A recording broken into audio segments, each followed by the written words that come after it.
Salut tout le monde, bienvenue dans cette nouvelle vidéo. Aujourd'hui, on se retrouve sur la chaîne dans l'objectif de Farander pour parler de la saison 2 de Lydia fait sa loi, en version originale The Law According to Lydia Poet.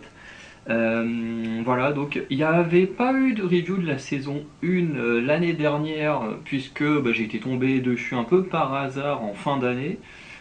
Voilà, et qui pourtant est l'une des séries qui a été, je crois, à la première place, ou sûr c'était dans le top 3 pour moi des meilleures séries de 2023.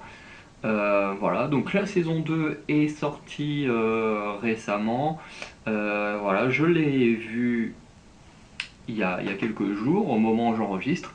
Et du coup, je vais vous faire un petit retour de la saison 2. Voilà. Et puis voilà, on va pouvoir en parler. Bref, je vais enregistrer mon écran en espérant que ça marche sur cet ordi. Sinon, je vais devoir recommencer la vidéo sur l'autre. C'est ce qui m'ennuie grandement. Ok, donc on y va. Donc Lydia fait sa loi, donc petite affiche de la saison 2. Fiche technique, donc réalisateur, réalisatrice, on a Matteo Rovere et Laetitia Lamartire. Voilà, alors, comme ce sont principalement des noms italiens, j'avoue que je ne connais absolument pas le cinéma italien. Donc voilà, je ne connais personne, bon à part les acteurs qui étaient là dans la saison 1, mais sinon voilà, je connaissais absolument personne. Scénariste, du coup, on a Guido Luculano, David Orsini, Elisa Dondi et Paolo Picirillo. Et en acteur-actrice principaux, du coup, on a Matilda De Angelis, du coup, qui joue Lydia Poet, donc l'héroïne de la série. Eduardo Scarpetta, donc, qui joue Jacopo Barberis, donc qui est ce personnage-là. Pierluigi Passino, qui joue Enrico Poet, donc qui est juste là, donc qui est le frère de l'héroïne. Et Gianmarco Sorino, donc qui joue le procureur du roi Fourneau, qui est juste là. Ensuite, le synopsis, alors je crois que c'est vraiment un synopsis général qui concerne plus ou moins la saison 1 et 2. Voilà, mais dans ce drame historique captivant, Lydia Poète enquête sur des meurtres et lutte pour exercer le droit, inspiré de l'histoire vraie de la première femme avocate d'Italie. Voilà, alors c'est vrai qu'il est important de préciser, inspiré de l'histoire vraie, euh, puisque effectivement Lydia Poète est une femme en Italie qui s'est battue pour pouvoir exercer la profession d'avocate, voilà, qui s'est aussi battue pour les droits des femmes et tout ça, et qui d'ailleurs va décéder peu de temps après que l'Italie euh, offre le droit de vote aux femmes. Voilà, donc voilà, va beaucoup lutter pour ce genre de choses, mais voilà, faut quand même prendre la cire avec des pincettes, puisque dans la série, Lydia Poète apparaît comme un peu cette figure, voilà, de cette femme qui a fait évoluer les droits des femmes en Italie. Voilà, bon, avec des nuances bien entendu. Euh, voilà, on la voit enquêter sur des meurtres et tout, ce qui n'est pas forcément le vrai travail d'un avocat. Donc voilà, il faut quand même remettre toutes ces choses-là en place. Mais est-ce que ça fait forcément de cette mauvaise série? Ben, je crois pas. Justement, on en parlait avec un ami il y a à peu près une semaine, quand on faisait de la peinture, on regardait des vidéos sur les Vikings et tout ça. Et c'est vrai que, par exemple, dans la série Vikings, on a tendance à mettre beaucoup de faits historiques sur les épaules de Ragnar Lodbrok. Euh, et quand on regarde la série, c'est pas dérangeant. Voilà, Ragnar il apparaît comme le grand viking, le gars plutôt bon au combat, très très très intelligent, très stratège, voilà, qui permet à son peuple d'aller très loin dans les conquêtes ou les raids et tout ça. Euh, Et dans la série, par exemple, ça fonctionne très bien. Quand on regarde, les gens sont hyper fans de Ragnar. D'ailleurs, les gens sont tellement fans de Ragnar que lorsqu'il va disparaître de la série, et que du coup on va passer sur 2 saisons uniquement avec ses enfants, et ben beaucoup de fans vont arrêter de regarder Vikings parce qu'ils vont avoir du mal avec le fait que Ragnar soit plus là et que ce soit ses fils à sa place. Tellement il avait marqué les gens. Euh, Pourtant, si on regarde de manière historique, on n'est même pas sûr que Ragnar Lodbrok ait existé. Ce qui pose un peu problème, hein, parce que du coup on met plein de choses sur son dos, hein, Lindisfarne, Paris, tout ça, alors qu'on n'est même pas sûr que Ragnar Lodbrok ait existé. Voilà, il fait un peu figure, entre guillemets, historique, mais en même temps un peu fantastique, parce qu'on n'est pas sûr qu'il existait, c'est un peu un héros, légende, enfin bref, Ragnar Lodbrok, on sait pas vraiment, voilà, on n'est pas sûr. Donc, euh, donc, si on regarde en termes d'histoire, la série Vikings est un peu merdique, hein. Alors certes, il y a des vraies choses qui sont produites dans l'histoire des Vikings, et encore je déteste parler de l'histoire des Vikings parce que le mot Viking ne représente absolument pas le peuple, mais bon, on n'est pas là pour parler de ça. Euh, mais tout ça pour dire que si on a l'esprit suffisamment ouvert, on peut accepter que on prenne deux trois personnalités historiques, ou du moins qui peuvent représenter quelque chose dans l'histoire dont on parle, et qui vont accomplir énormément de choses euh, pour faire de la fiction, en sachant que forcément la réalité est très différente et tout ça. Voilà, si on regarde, déjà Ragnar n'est pas sûr qu'il existait, Rollo, dans le cas où Ragnar aurait existé, où les dates qu'on peut lui donner, c'est pas du tout les mêmes dates que Rollo, enfin bref, ce qui fait que forcément il y a des choses qui ne vont pas en termes de date ou en termes de relations et tout. Mais de la série Viking, ça fonctionne bien. Parce que si on est assez intelligent pour dire c'est que de la fiction qui s'inspire de la réalité, et on peut accepter que ces choses-là existent. Et avec Lydia Poète, c'est exactement pareil en fait. Si on prend la série comme une série historique, alors c'est sûr que en faisant des recherches sur Lydia Poète, il y a des grandes chances qu'il y ait beaucoup de choses qui n'aillent pas. Mais si on regarde ça comme de la fiction, comme le fait de s'inspirer d'une personne qui a vraiment existé, qui a vraiment été cette femme qui a lutté pour devenir la première avocate après qu'on ait révoqué son droit d'exercer son métier, qui s'est un peu battue aussi pour le droit des femmes. Alors c'est vrai que techniquement elle s'est battue pour les gens marginalisés en manière générale, pas que pour les femmes, mais la série va quand même plus accentuer ça, surtout sur la saison 1. Euh, et, euh, et là, la saison 2, on a aussi un côté très politique, voilà, ce qui est assez logique, étant donné qu'elle s'est aussi battue pour le droit des femmes. Et on se doute bien que dans l'histoire, elle n'a pas été la seule à se battre pour ça, qu'il y a dû y avoir plein d'autres femmes, et également des hommes qui ont permis aussi de faire évoluer les choses. Parce que si les hommes sont au pouvoir, qui décident de ne rien faire évoluer, au final, rien n'évoluera jamais. Voilà. Donc il y a quand même une coopération, enfin il y a des choses qui se passent. Et ce qui fait que même si on prend deux trois personnes comme étant la figure du changement pour les femmes en Italie, il faut quand même se dire que oui, il y a sûrement plus de personnes qui ont contribué à ça. Mais dans la fiction, je trouve que c'est plutôt intéressant de se concentrer sur juste quelques personnages, et comme ça ça devient plus lisible et plus agréable à regarder.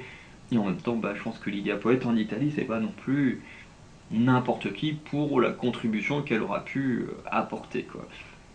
Bref, en tout cas, voilà, une parenthèse assez grande, mais voilà, que je trouve quand même intéressante à mentionner. Voilà, parce que ça dépend de la façon dont on regarde la fiction, et surtout la fiction inspirée de faits réels. Voilà. Donc on commence vraiment, donc bon point sans spoil, pour moi c'est que déjà on a du bon féminisme, pas comme Barbie. Alors ceux qui sont des abonnés récents, vous allez sûrement vous demander pourquoi ce tacle au film Barbie qui date de l'année dernière.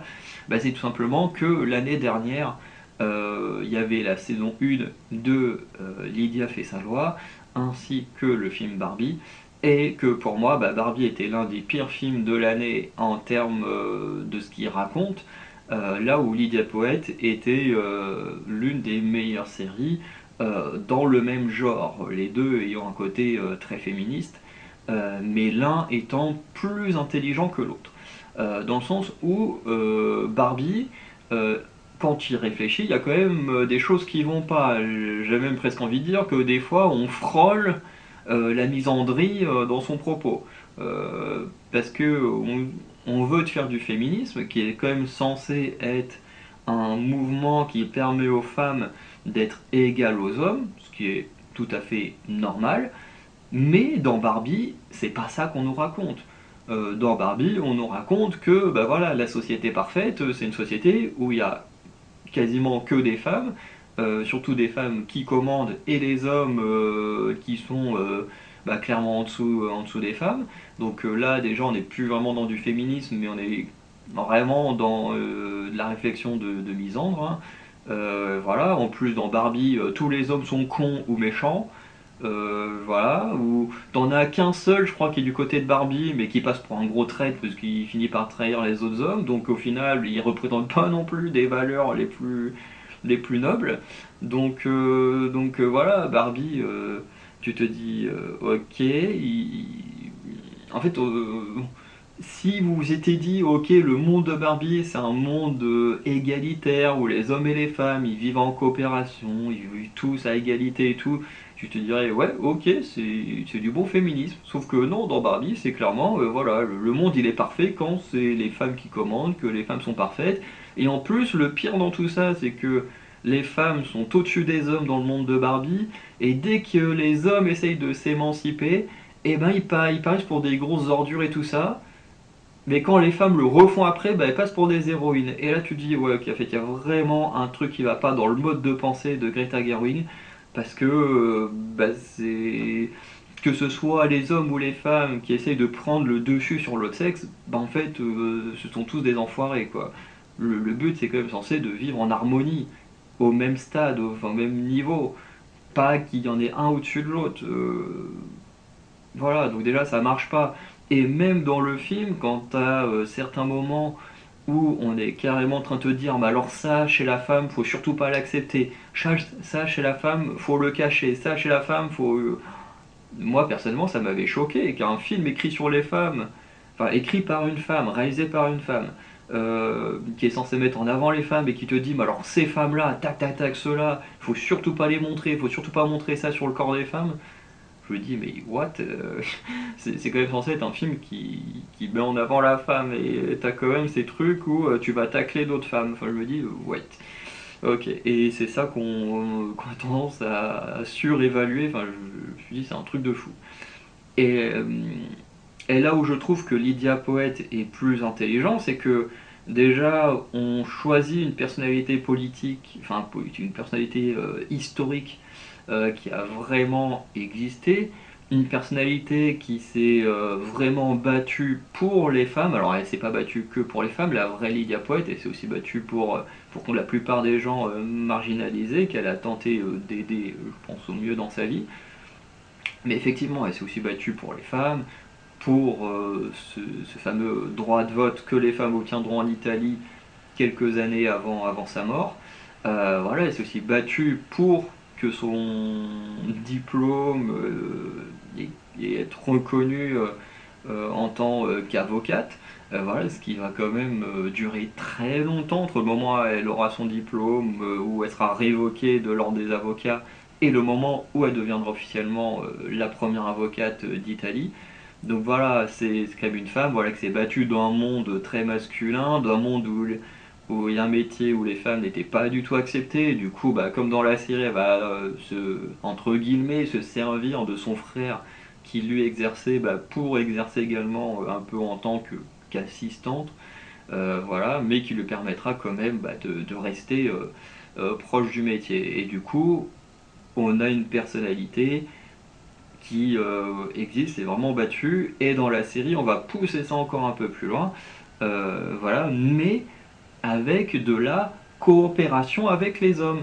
Et oui, parce que même si dans la série Lydia Poète paraît plus intelligente, plus maligne que les hommes, voilà, que c'est elle qui résout la plupart des choses, voilà, parce qu'elle va réussir à penser aux choses que les autres n'ont pas réussi, et pourtant, bah, il y a quand même de la coopération, notamment avec son frère, euh, et on le voit encore plus dans la saison 2, parce que la saison 1, on en reparlera tout à l'heure quand on va parler d'Enrico, euh, voilà, où le début est un peu compliqué, mais par la suite, il y a vraiment de la coopération, notamment dans cette saison 2, ce qui est plutôt logique, parce que la série est censée évoluer, les personnages sont censés évoluer, donc c'est logique que la saison 2, il n'y a pas besoin de refaire ce qui se passe dans la saison 1, on a passé un stade, on évolue, voilà, et on a de la coopération. C'est-à-dire que on n'est pas là en train de dire ouais, comme c'est une femme, faut absolument la mettre en avant, faut absolument du girl power et tout ça.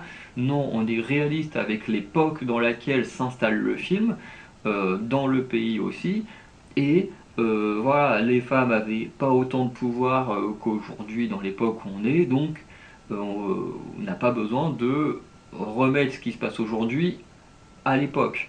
Non, on peut montrer comment c'était à l'époque et comment les choses ont évolué. Et c'est ce que fait cette série-là, et ce que je trouve beaucoup plus intéressant. Parce que, ben, notamment, Lydia Poète, elle est au courant qu'elle ne peut pas siéger au Sénat, enfin, je sais plus, c'est dans quel truc politique dans lesquels ils veulent rentrer pour faire passer cette loi de donner plus de droits aux femmes. Sauf qu'elle, elle sait qu'étant une femme, elle ne pourra jamais être élue, elle ne pourra jamais être cette porte-parole. Et du coup, ben voilà, elle trouve un moyen de s'associer avec son frère et que son frère, du coup, représente cette parole. Du coup, c'est plutôt intéressant parce que bah, là où aujourd'hui la plupart des médias hein, qui font du cinéma vont trop pousser trop le truc loin en faisant que des femmes fortes qui se débrouillent toutes seules, machin et tout. Ici, on nous montre que bah non, ça marche pas comme ça. Les hommes ont besoin des femmes et les femmes ont besoin des hommes. Et ici, Lia Poète a besoin de son frère pour faire passer sa loi et du coup, elle va s'associer à un homme pour faire passer sa loi. Et moi, je trouve ça beaucoup plus intelligent. Je trouve que le féminisme est beaucoup mieux décrit de cette manière-là. Euh, Parce que ben, si tu es dans une société où les hommes sont au pouvoir et que tout ce que tu fais c'est être en conflit avec les hommes, en fait ça fera jamais avancer ton combat s'il n'y a que du conflit. Alors que s'il y a de la coopération, eh ben tu peux plus facilement construire quelque chose de nouveau, améliorer tes conditions et tout ça. Et moi, je trouve que le féminisme aurait plus de puissance en créant de la coopération et de l'association avec les hommes. Alors forcément pas ceux qui sont misogynes et qui détestent les femmes, forcément, mais en t'associant avec ceux qui respectent ton combat, qui soutiennent ton combat, bah, tu as plus de chances de faire avancer les choses en ayant un groupe beaucoup plus grand et, voilà, ce serait beaucoup plus intelligent. Et c'est vraiment des choses qu'on peut voir dans la série et que moi je trouve mille fois plus intéressant que ce qui a été fait dans le film Barbie. Voilà. Autre bon point sans spoil, c'est l'acting de Mathilda De Angelis. Donc là, on va pouvoir passer un peu plus vite hein, sur les points suivants. Mais voilà, elle a un très très bon acting qui est même un petit peu meilleur que les autres. Tout le monde a un très bon acting d'ailleurs dans la série. Moi j'aime beaucoup l'acting de tout le monde dedans. D'ailleurs, je trouve l'acting italien vraiment pas trop mal. Alors, c'est le seul programme italien que je connais, mais ça donne envie de voir d'autres choses. Par exemple, quand je vois l'acting espagnol, j'ai vraiment beaucoup de mal avec l'acting espagnol, et en général, j'ai pas trop envie de revoir d'autres choses. Pareil avec l'acting japonais, j'ai un peu de mal. L'acting coréen, ça dépend. Quand il commence à faire un peu du surjeu et tout, ça me dérange un peu. Mais il y a quand même des très très très bonnes séries en Corée, donc des fois j'arrive à passer outre le surjeu qu'on peut voir un peu là-bas. Mais ouais, en fait, le Japon et l'Espagne, c'est vraiment les deux pays avec lesquels j'ai du mal avec l'acting et ce qu'ils font. Même si pourtant ils ont quand même des séries reconnues et tout, hein, mais j'ai du mal. En tout cas, là, avec Lydia Poët, ça donne envie en tout cas de plus s'intéresser au cinéma ou aux séries italiennes. Voilà, parce qu'on voit qu'il y a quand même des très très bons comédiens ou comédiennes.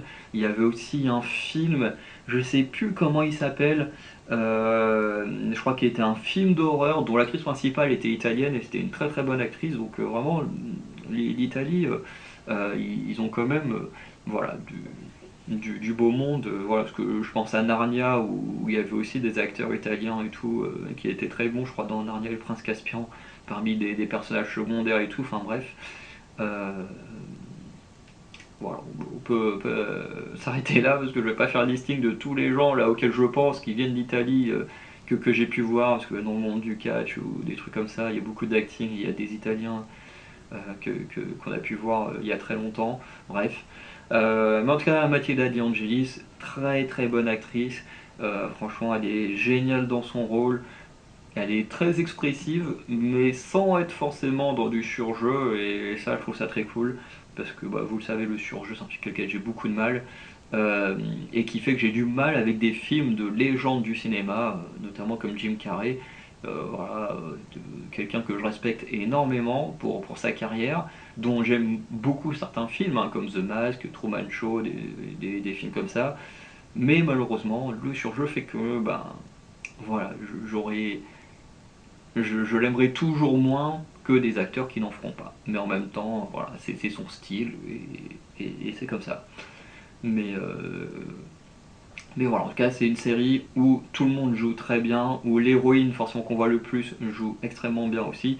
Donc c'est forcément mieux pour avoir envie de regarder une série. Les mauvais points, alors mauvais point sans spoil, où sont les tribunaux? Et oui, parce que encore une fois, on est sur, parce que on va comparer avec Karl Lagerfeld. Karl Lagerfeld, j'avais beaucoup critiqué le fait que on est censé nous raconter comment Karl Lagerfeld est devenu ce grand mania de la mode, voilà, et au final, bah, on s'intéressait plus à ces histoires d'amour que à la mode en elle-même. Sauf que bah, moi, quand on a une série qui s'appelle Becoming Karl Lagerfeld, je veux savoir comment il est devenu un grand homme de la mode. Ces histoires d'amour, honnêtement, j'en ai rien à faire. Voilà. Et que ce soit Karl Lagerfeld ou n'importe qui, vous verrez, j'en ai rien à faire des histoires d'amour de qui sont tapés ou quoi que ce soit. Voilà. Et le truc, c'est que là, avec Lydia Poët, on est sur une femme, ok, qui s'est battue pour les droits des femmes, qui s'est battue pour bah, son droit d'exercer son métier d'avocate. Et le truc, c'est que ben, on ne voit jamais de tribunaux. Alors la saison 1, j'ai plus énormément de souvenirs, parce que bon, ça fait quand même un an, mais dans la saison 2, c'est sûr qu'on ne voit aucune salle de tribunaux. Alors oui, on voit le procureur du roi, machin et tout, mais des audiences ou des choses comme ça, on n'en voit jamais. Et je trouve ça un peu dommage. Alors après, c'est aussi est-ce que la saison 2 veut plus toucher au côté politique que au côté avocate. Donc dans la saison 1, peut-être qu'on voit Enrico faire des audiences et tout, mais j'en ai aucun souvenir.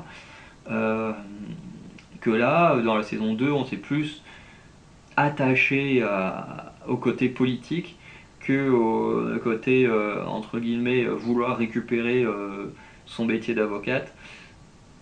Voilà, et ce qui fait que bah, on est dans une série où on est quand même sur la première femme avocate, mais où on ne voit jamais de tribunaux, bon, ce qui est logique d'une certaine manière que Lydia on la voit jamais à une audience en tant qu'avocate, puisque elle a été révoquée parce que c'est une femme. Mais à côté de ça, ben, son frère, pourquoi est-ce que lui on ne le voit jamais en audience? Et ça, je trouve ça un peu dommage. Je trouve que ça aurait pu donner un truc un peu plus sympa. Après, comment se passait le droit à l'époque, euh, fin 19e, début 20e, j'en ai aucune idée hein, de comment se passait le droit à l'époque. Mais je pense que les tribunaux devaient ont pas dû évoluer tant que ça. Enfin, je veux dire, dans la pratique. Donc voilà, en tout cas. On voit souvent un peu quand ils vont voir des clients, bon ça on est toujours dans tous les épisodes, et quand ils doivent défendre un client, on va discuter avec les clients, bon là ils vont enquêter un peu partout à droite à gauche. Voilà, on n'a pas forcément de représentants des forces de l'ordre pour ça. Voilà. Mais, euh, mais voilà, c'est un peu dommage dans une série qui est censée te présenter la première femme avocate. Enfin, elle exerce son métier dans le sens où elle va voir les clients, préparer enfin trouver des informations avec eux. Mais après, elle a plus dans la série un côté enquêtrice qu'un côté avocate. Et ce qui fait que du coup, on ne voit jamais les tribunaux. Bon, c'est un peu dommage. Autre point sans spoil, hein, comme je disais, peut-être un peu trop de parties sur les relations amoureuses comme pour Becoming Karl Lagerfeld.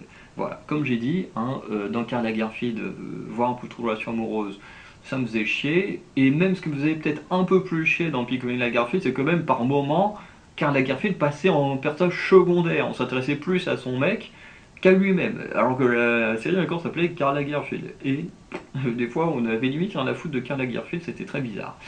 Euh, que au moins là, avec Lydia Poète, bon là, on n'oublie pas Lydia Poète. Mais euh, au bout d'un moment, les relations amoureuses, ça me saoule. Et surtout que il y a les relations amoureuses qu'on voit je crois qu'elle s'appelle Mathilda, sa nièce. Tu vois, on voit les relations amoureuses de sa nièce avec Paolo, avec Lorenzo, et puis en mode oh là là, lui, il a accepté l'argent de ma mère pour ne plus être avec moi. Et puis là, t'as un mec, je crois que c'est Paolo, je crois qu'il est duc ou un truc comme ça, un mec voilà, de la route qui s'intéresse à moi, mais moi je sais pas trop ce que je veux. Voilà, j'ai pas envie de faire partie d'un truc arrangé, j'ai envie voilà, d'être avec quelqu'un parce que voilà, je sais que j'ai envie d'être avec cette personne. Et en soi, l'idée autour de Mathilda est hyper intéressante, mais au bout d'un moment, ça reste qu'un personnage secondaire, donc on s'intéresse autant à ses relations amoureuses, et en plus même avec Mathilda, on s'intéresse quasiment qu'à ça dans la saison 2. Je trouve ça un peu dommage, voilà, qu'on lui offre pas d'autres choses intéressantes dans la série. Voilà, parce que vraiment Mathilda, c'est juste, globalement, pour elle, c'est juste des relations amoureuses qu'on voit et pas grand-chose d'autre.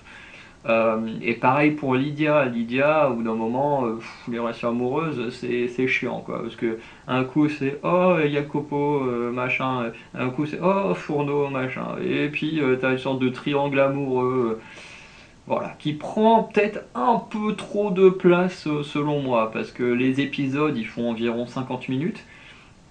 Pour moi, clairement, les relations amoureuses, on aurait pu clairement diminuer la dose, avoir des épisodes peut-être de 40 minutes et diminuer la dose, parce que c'est long. Il y a des moments, c'est un peu long si on compile la place que prend les triangles amoureux de Lydia, le triangle amoureux non, Mariana. C'est Mariana qu'elle s'appelle, la nièce.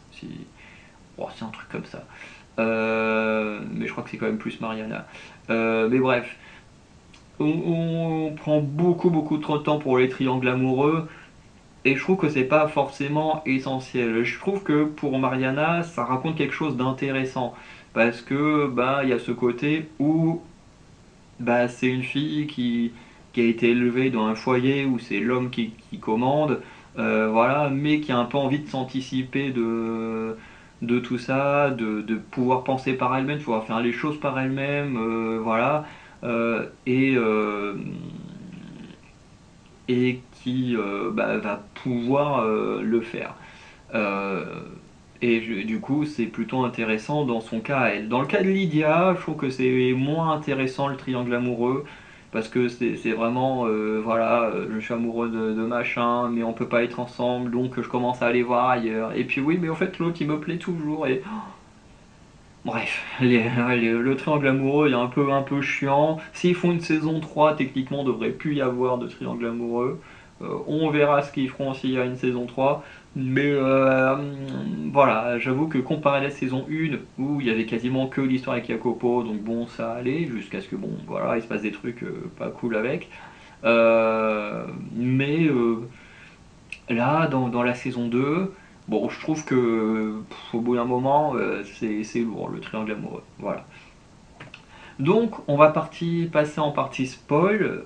Voilà, alors partie spoil qui va se concentrer surtout sur du point positif, parce qu'encore une fois, voilà, j'ose critiquer des choses dans cette série, alors que c'est clairement à nouveau une des séries que j'ai le plus aimé de l'année, hein. Vous verrez que cette série sera quand même très bien classée euh, quand on fera la vidéo des meilleures et des pires séries de 2024.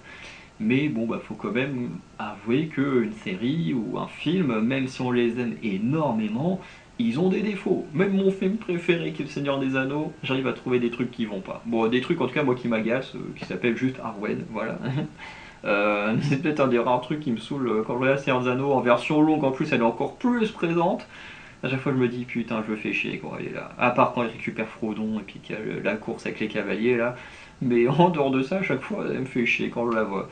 Et pourtant, Le Seigneur des Anneaux, hein, Dieu sait que c'est la plus belle aventure que j'ai pu vivre de toutes les films et séries qui puissent exister. Mais Arwen, quoi. Voilà.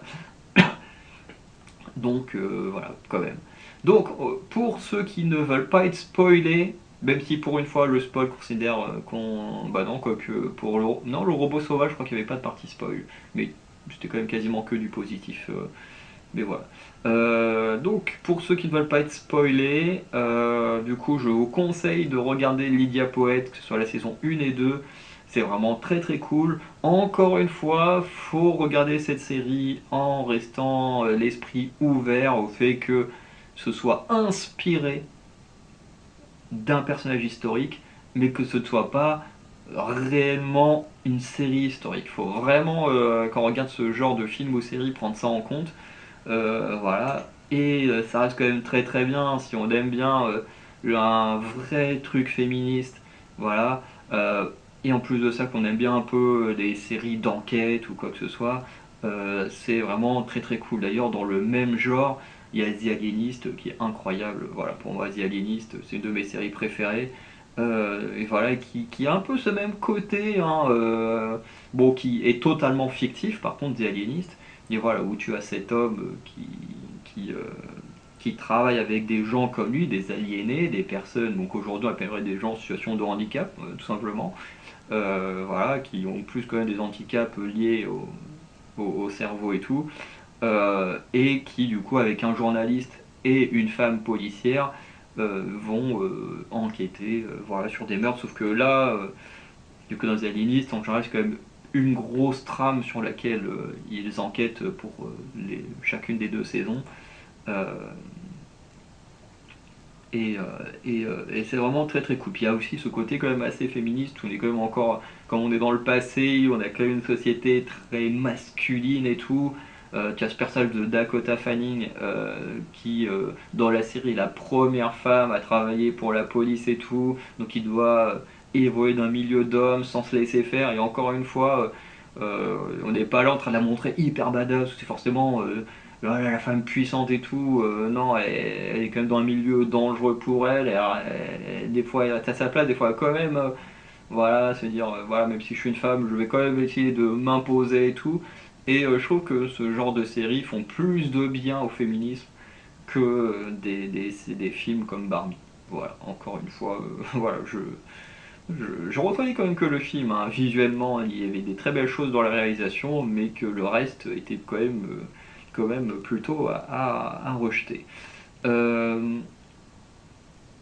donc voilà, allez voir Lydia Poète, et c'est très très cool, vous avez passé un super moment. Moi, à chaque fois que je regarde, quand j'ai vu la saison 1, j'étais focus sur mon écran, je m'attendais pas à autant kiffer. Et quand j'ai regardé la saison 2, bah pareil, j'étais censé bosser en même temps, mais j'étais scotché devant mon écran tellement j'adore cette série.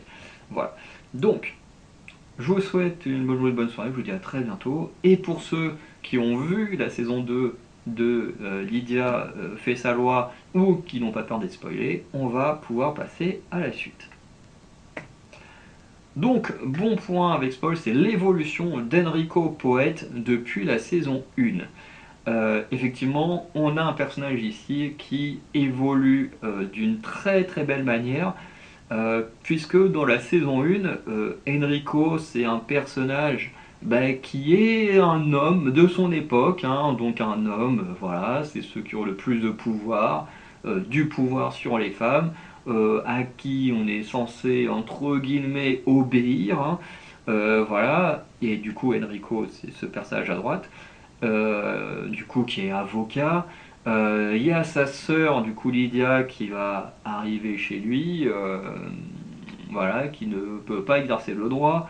Et en fait, toute la saison 1, les deux vont avoir du mal à coopérer ensemble.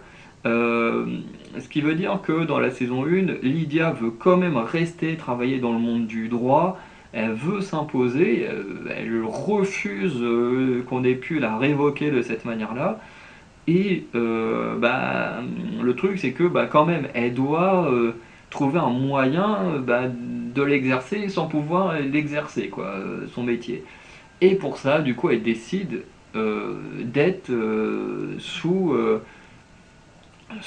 les ordres, entre guillemets, de son frère et de travailler pour lui.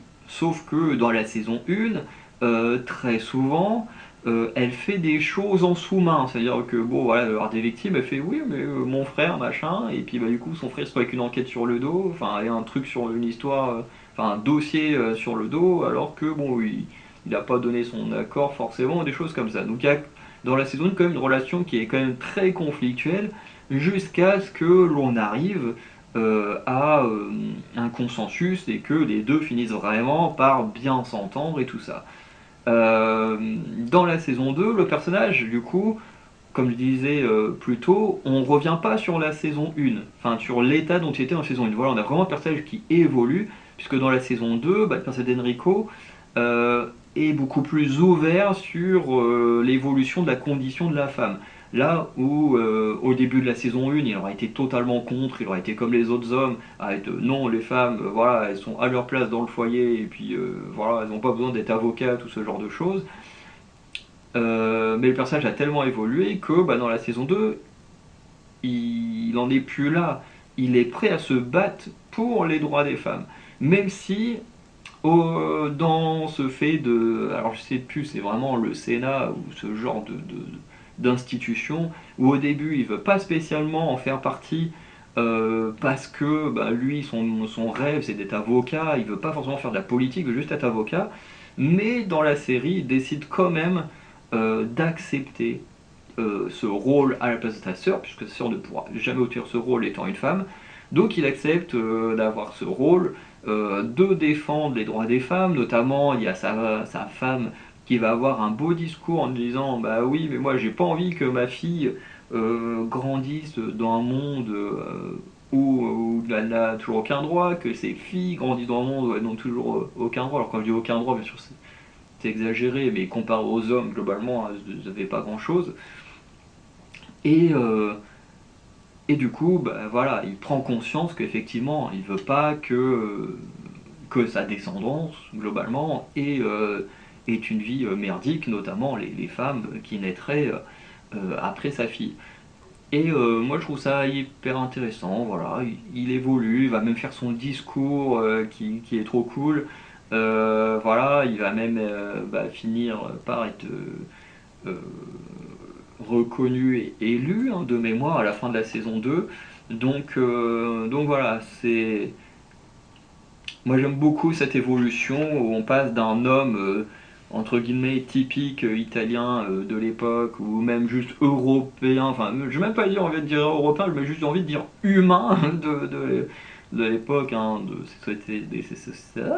ces sociétés patriarcales, bien qu'aujourd'hui elles le sont encore, même si je pense que c'était quand même pire à l'époque et tout ça, mais voilà. Et ce personnage, voilà, qui était vraiment un cliché du vieux macho et tout, qui passe à l'homme qui va être le porte-parole de la défense du droit des femmes, et je trouve que du coup, on a une très très belle évolution du personnage. Je trouve même que Enrico est le personnage qui a eu la plus belle évolution de la série. Voilà. Parce que globalement, Lydia, elle n'a pas beaucoup évolué. Elle reste cette femme qui se bat pour ceux qui ont moins de droits que les hommes. et du coup, bah, elle, c'est son combat, elle se bat pour ça. Donc certes, elle passe d'un moment où elle veut juste surtout récupérer son métier à et vouloir écrire une loi pour que les femmes aient plus de droits. Donc voilà, c'est plus son combat qui évolue, plus que le personnage en lui-même. Par exemple, Jacopo, pareil, il évolue pas tant que ça non plus. On est toujours sur ce journaliste, hein, voilà, qui veut écrire des faits que les autres ne mentionnent pas spécialement et tout ça. Voilà, parce qu'il bah, il se fout dans des trucs pas possibles avec Lydia. Mais voilà. Et la série reste quand même très très bien, mais c'est quand même assez fou que bah, ce soit Enrico, le frère de l'héroïne, qui est la plus belle évolution. Enfin, moi je trouve. Et normalement, le dernier point, on va pouvoir passer assez vite, c'est le fait d'avoir un fil rouge et plusieurs petites enquêtes. Ça, j'adore. Alors, la saison 1, je ne sais plus si elle fonctionne de la même manière, mais en tout cas, cette saison 2, elle fonctionne comme ça. Et d'ailleurs, hein, dans la saison 1, je crois que on voit très rarement ce genre d'image des deux qui s'entendent aussi bien, comparé à la saison 2. Voilà. Mais ce que j'aime bien, c'est qu'en gros, en fait, dans la saison 2, il y a un personnage qui est assassiné, voilà, qui était apparemment un personnage de la saison 1, mais encore une fois, regarder une saison un an après la première, bah, du coup, tu fais que moi, la première saison, même avec le recap, je me souvenais pas de grand chose, parce que bah, j'ai compté, j'ai vu 16 séries euh, entre deux, en sachant que là je suis aussi en train de me faire une CS la saison 22, hein, toutes les semaines je suis en train de regarder mon épisode tellement c'est trop bien. Voilà, j'ai eu entre 16 séries et demie entre deux, donc forcément tellement de choses qui m'est rentré dans la tête, sans compter tous les films que je regarde et tous les autres trucs aussi que je dois visionner et me rappeler à vous raconter, donc forcément que la saison 1, bah, j'ai fini par l'oublier. Mais du coup, euh, là, on a un personnage qui était, en tout cas dans la saison 1, qui est décédé. Et du coup, on a tout ce gros fil rouge où ce personnage qui est tué, on essaye de comprendre comment, bah, enfin surtout pourquoi il est mort. Parce que comment, ça c'est le truc le plus facile à trouver. Mais pourquoi il est mort, bah ça c'est un peu tout le fil rouge. Parce que je crois qu'il y a 6 épisodes. Du coup c'est tout le fil rouge des 6 épisodes. Où petit à petit, que ce soit Lydia dans son coin ou Jacopo dans son coin, parfois ensemble, vont enquêter jusqu'à découvrir bah, pourquoi il a été assassiné. Et du coup j'aime bien avoir ce petit fil rouge, mais en même temps, on a aussi, chaque épisode a sa petite histoire. Et voilà, donc on a l'histoire là, avec le mec qui s'évade de prison, et du coup, où il se passe des choses pas ouf, hein, on va dire, dans la prison. On a quoi d'autre comme épisode? Parce que ça, c'est celui-là, il m'a marqué, puis en plus, je crois que c'est un des derniers ou avant-derniers épisodes de la prison. Qu'est-ce qu'il y a eu d'autre? Oui, il y a l'histoire au mariage d'Andrea, qui est un des persos de la saison 1, voilà, qui revient faire une petite apparition et il y a un mort à son mariage. Bref, chaque épisode, t'as un mort, on enquête, on résout l'histoire du mort de l'épisode, et en même temps, on avance un petit peu sur la mort de ce gars qu'il connaissait dans la saison 1. Donc voilà, moi j'adore ce genre de série, notamment c'est ce que fait bah, les séries assez longues ou, ou comment dire, pas forcément longues, mais je sais pas comment définir ce genre de série. Mais par exemple, c'est ce que peut faire des séries comme NCIS, où parfois dans NCIS, tu vas avoir des épisodes où tu as juste l'épisode où tu racontes ce qu'il y a dedans, et en même temps, des fois, tu as ton fil rouge avec un ennemi qui revient régulièrement. Voilà. Euh, Par exemple, là, dans cette saison 22, il y a le cas d'une taupe. Alors, de toute façon, je peux pas vous spoiler la fin de la saison 22, puisque ben, actuellement, on est qu'à l'épisode 6 ou 7, et de toute façon, on sait toujours pas qui est la taupe. Mais, euh,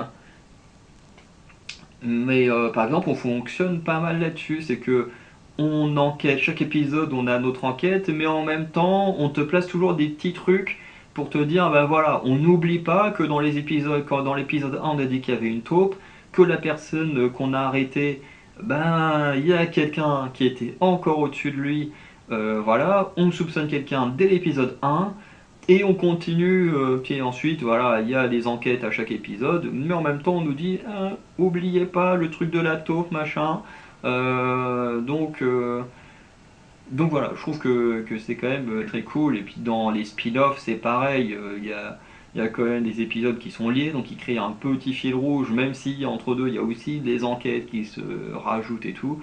Bref, en tout cas, moi, j'aime beaucoup ce système dans les séries ce système du fil rouge avec des petites aventures. C'est aussi le cas par exemple d'un Legend of the Seeker que j'aime énormément, ou Legend of the Seeker, la saison 1, le fil rouge c'est de battre le tyran d'Arkenral, de la saison 2 c'est de battre le gardien, mais en même temps chaque épisode est une petite aventure qui se conclut et qui en même temps fait avancer le fil rouge jusqu'à la fin de la série.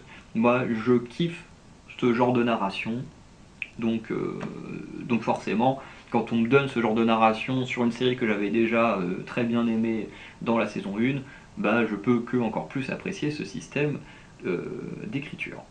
Voilà. Donc, on va s'arrêter là. Euh, voilà. En tout cas, malgré quelques petits défauts liés au triangle amoureux qui sont trop présents et qui, dans le cas de Lydia, pour moi, ne racontent pas de choses intéressantes, contrairement à sa nièce, où là, le triangle amoureux raconte quelque chose. Et pareil, le fait qu'on parle quand même d'une femme avocate et que bah, on n'a jamais de tribunaux, bon, c'est un peu bizarre. Mais bon.